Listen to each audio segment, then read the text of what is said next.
Y hoy, en un encuentro con la literatura venezolana, vamos a escuchar La hora menguada del escritor venezolano Rómulo Gallegos.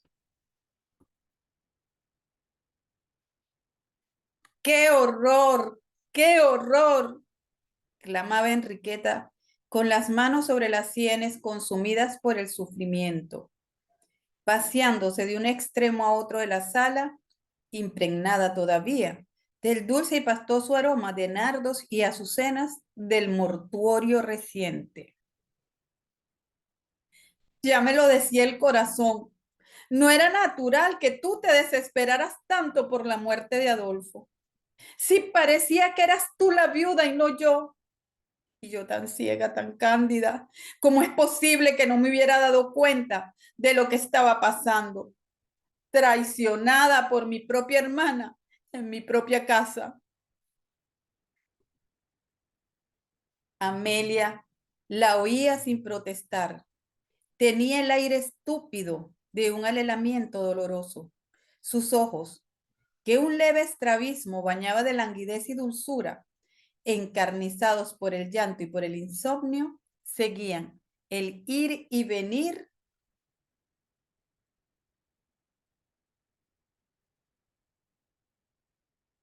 de la hermana con esa distraída persistencia del idiotismo. Parecía abrumada por el horror de su culpa, pero no reflexionaba sobre ella. Ni siquiera pensaba en el infortunio que había caído para siempre sobre su vida. Atormentada por los celos, trémula de indignación y de despecho, Enriqueta escarbaba con implacable saña en aquella herida que era dolor de ambas, arrancándole las más crueles confesiones a la hermana, quien las iba haciendo dócilmente con la sencillez de un niño, llegando a un inquietante extremo de exageración cuando Amelia le confesó que era madre. Ella, que tanto lo deseara, no había podido serlo durante su matrimonio.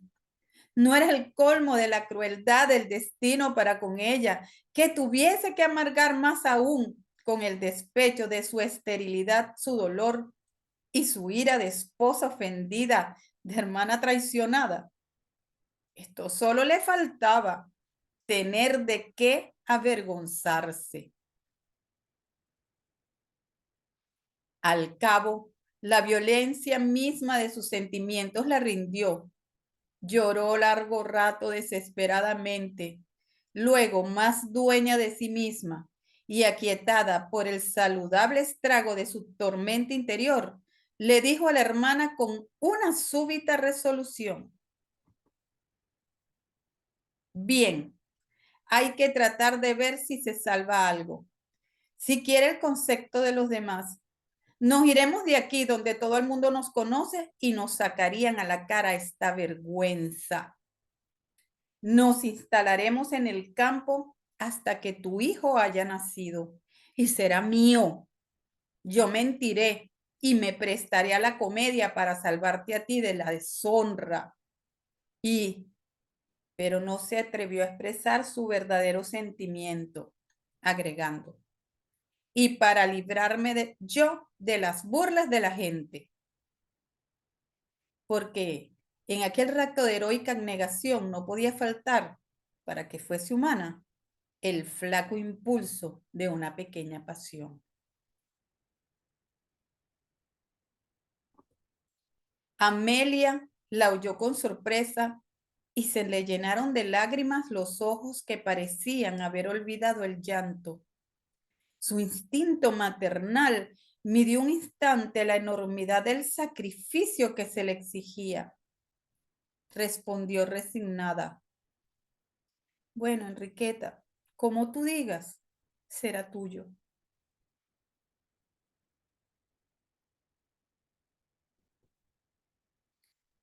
Confundiéndolas en un mismo amor, creció Gustavo Adolfo, al lado de aquellas dos mujeres que se veían y se deseaban para colmarlo de ternuras. Era un pugilato de dos almas atormentadas por el secreto, para adueñarse plenamente de la del niño, que era de ambas, y a ninguna pertenecía. Mi hijito, decía Enriqueta, comiéndoselo a besos, con el corazón torturado por el anhelo maternal que se desesperaba ante la evidencia de su mentira. Muchacho, muchachito, exclamaba Amelia, sufriendo la pena de Tántalo por no poder satisfacer su orgullo materno, ostentando la verdad de su amor.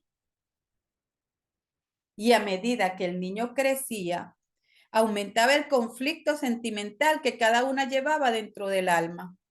Celábanse y espiábanse mutuamente. Enriqueta, siempre temerosa de que Amelia descubriese algún día la verdad al niño. Amelia, de continuo en acecho de las extremosas ternuras de la hermana para superarlas con las suyas.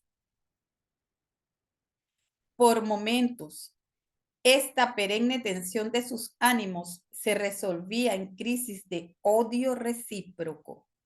Acontecíales muy a menudo pasar días enteros sin dirigirse palabra, cada cual encerrada en su habitación, para no tener que sufrir la presencia de la otra.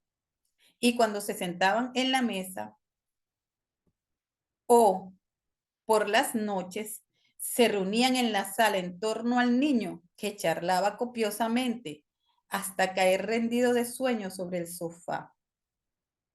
Una y otra lanzábanse feroces reojos a hurtadillas de la criatura, que hacía las veces de intérprete entre ambas. A veces, un simultáneo impulso de ternura reunía sobre la infantil cabecita las manos de ellas, que se encontraban y tropezaban en una misma caricia. Bruscamente las retiraban, a tiempo que sus bocas contraídas por duros gestos de encono dejaban escapar gruñidos que unas veces provocaban la hilaridad y otras la extrañeza del niño. Pero la misma fuerza de la negación con que sobrellevaban la enojosa situación no tardaba en derramar su benéfico influjo sobre aquellos espíritus desesperados por el amor y roídos por el secreto. Bastaba que un donaire del niño sacase a las bocas endurecidas por la pasión rencorosa la ternura de una sonrisa. Mirábanse entonces largamente hasta que se les humedecían los ojos y, reconociéndose mutuamente buenas y sintiéndose confortadas por el sacrificio, olvidaban sus mutuos recelos para decirse: lo que debes sufrir tú. Tú eres quien más sufre y por mi culpa. Eran momentos de honda vida interior que a veces no llegaba a sus conciencias bajo la forma de un pensamiento, pero que estaba allí como el agua de los fondos, dándoles la momentánea intuición de algo inefable que atravesará sus existencias, revelando cuánto de divino duerme en la entraña de la grosera sustancia humana. Instantes de una intensa felicidad sin nombre que les levantaba las almas en una suspensión de arrobamientos. Eran sus horas de santidad.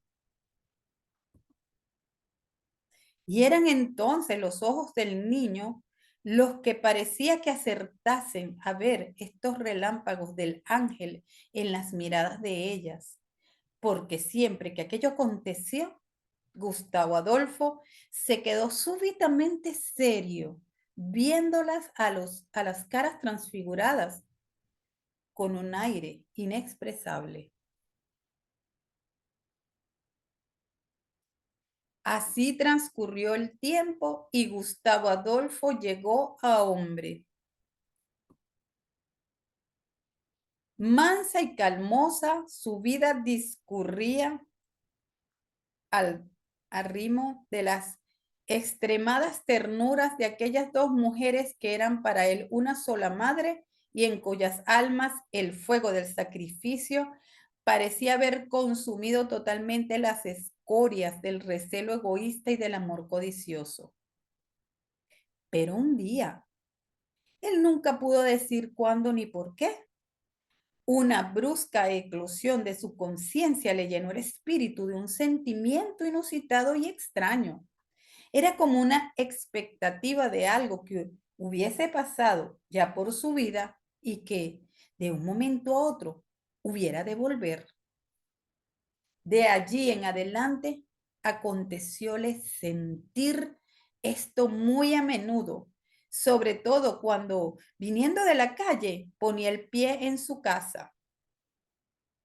A veces fue tan lúcida esta visión inmaterial que llegó a adquirir la convicción de que toda su vida estaba sostenida sobre un misterio familiar, que él no podía precisar cuál fuese, a pesar de que en aquellos momentos estaba seguro de haber tenido en él inequívocas revelaciones allá en su niñez.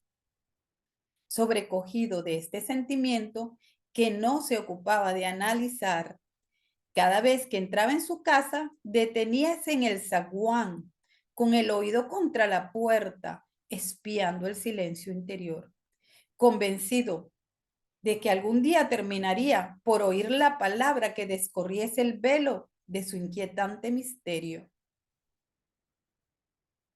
Y la escuchó por fin. A tiempo que él entraba en el zaguán, oyó la voz airada de Enriqueta diciéndole a Amelia: "Y si no hubiera sido por mí, ¿qué sería de ti? Ni tu hijo te querría, porque Gustavo Adolfo no te hubiera perdonado el que lo hayas hecho, hijo de una culpa. Me traicionaste, me quitaste el amor de mi marido. Pero te di mi hijo. ¿Qué más quieres? Te he dado lo que tú no supiste tener. Me debes la mayor alegría de una mujer, oír que la llamen madre, y te la he dado a costa mía. Traidora, mala mujer, estéril".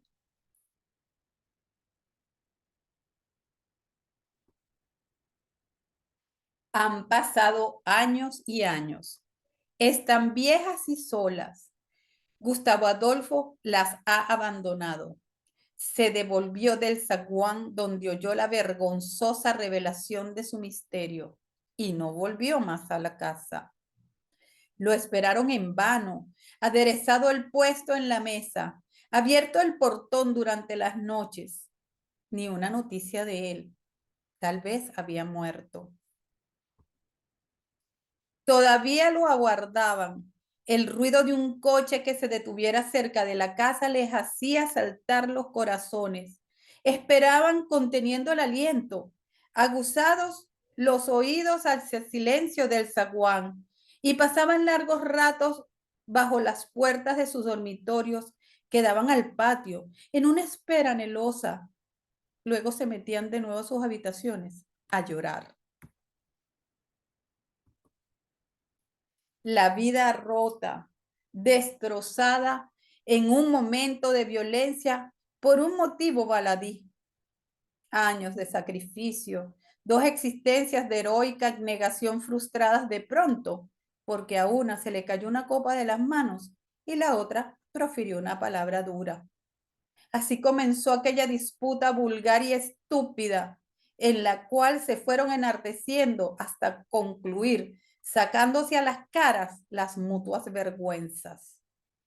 Y así terminó para ellas de una vez por todas la felicidad que disfrutaban en torno al hijo común y la santa complacencia de sí mismas que experimentaban cuando medían el sacrificio que cada una había hecho y se encontraban buenas. Ahora las atormentaba la soledad, el silencio de días enteros, martirizándose con el inútil pensamiento. ¿Por qué se me ocurrió decir aquello? Dios mío, ¿por qué no me quitaste el habla? Y todo por una copa rota ¿Quién pudiera recoger las palabras que no se debió pronunciar? La hora menguada.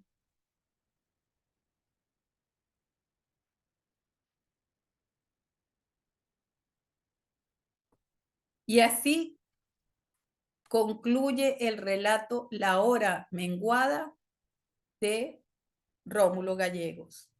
Aquí les dejo una breve biografía del escritor.